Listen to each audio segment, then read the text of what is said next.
حوصلہ افزائی کریں. حوصلہ افزائی کی ہر ایک کو ضرورت ہوتی ہے. بچے کی بھی ضرورت ہوتی ہے اور جوان کو بھی ضرورت ہوتی ہے, بوڑھے کو بھی ضرورت ہوتی ہے. حوصلہ افزائی کی ان پڑھ کو بھی ضرورت ہوتی ہے اور پڑھے لکھے کو بھی ضرورت ہوتی ہے. حوصلہ افزائی کی ان لوگوں کو بھی ضرورت ہوتی ہے جو کارکن ہوتے ہیں اور ان کو بھی ضرورت ہوتی ہے جو قائد ہوتے ہیں.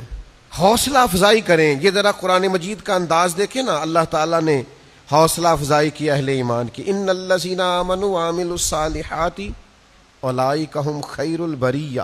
فرمایا جو ایمان لا کر اچھے عمل کرے یہی تو ساری مخلوق سے افضل ہے.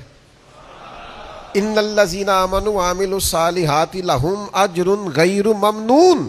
فرمایا جو ایمان لا کے اچھے عمل کرے گا میں تمہیں ایسا اجر دوں گا, ایسا اجر دوں گا, ایسا اجر دوں گا جو کبھی ختم ہی نہیں ہوگا. لہم اجر غیر ممنون.